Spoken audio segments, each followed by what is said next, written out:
Welcome to New Civilization Insight. Today, we are opening a masterclass on basic legal literacy, or rather, the shocking lack of it. We have obtained the official indictment from the Linzhou prosecution in China against peaceful members of Life Chanyuan. Frankly, it reads less like a modern legal document and more like a medieval religious inquisition. That's right. The entire indictment relies on a deeply flawed methodology, the presumption of guilt. It predetermines that Life Chanyuan is a crime and then twists every philosophical concept to fit that narrative. Our brother Shizhou from the meaning weaving node has systematically dismantled this text. Let's look at the first absurdity, the charge of fabricating superstition. The indictment claims Guide Xuefeng fabricated superstitious materials such as the 800 values of new humanity. But let's look at the hard facts. These works comprise tens of millions of words, completely open online, systematically citing quantum mechanics, philosophical logic, and classical sociology. Since when does superstition use advanced science as its core methodology? Furthermore, they accuse Guide of distorting Christian, Buddhist, and Taoist doctrines. This is a hilariously anti-legal argument. No religion holds a legal monopoly over thought. Christianity has thousands of denominations. Buddhism has endless schools. If presenting a unique interpretation of ancient philosophy is a crime, then Martin Luther and every religious reformer in human history would be in a cell right now.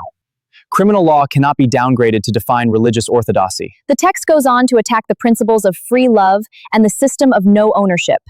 No ownership is literally the voluntary practice of community resource sharing, which aligns perfectly with the ultimate goal of true communism.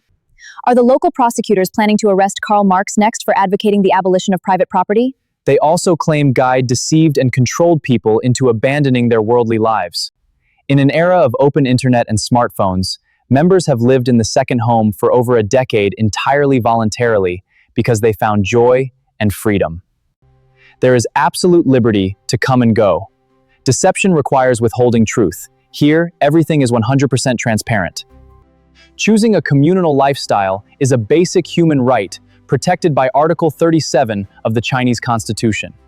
Finally, the indictment bellows that Life Chanyuan sabotaged law implementation and seriously affected social stability and property security. Let's bring in the ultimate counterfacts. In 20 years of the second home, the crime rate is absolute zero.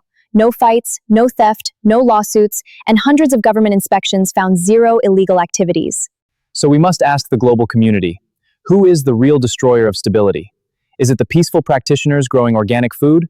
Or is it the local authorities who cut off water and electricity, illegally seized a beautiful paradise built by innocent citizens, and locked up peaceful pioneers for nearly a year?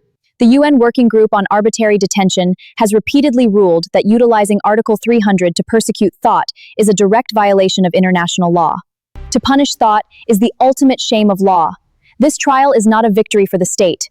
It is a permanent historical documentation of its legal illiteracy. We will submit this systematic deconstruction to international judicial watchdogs. Truth cannot be gagged. See you in the second home!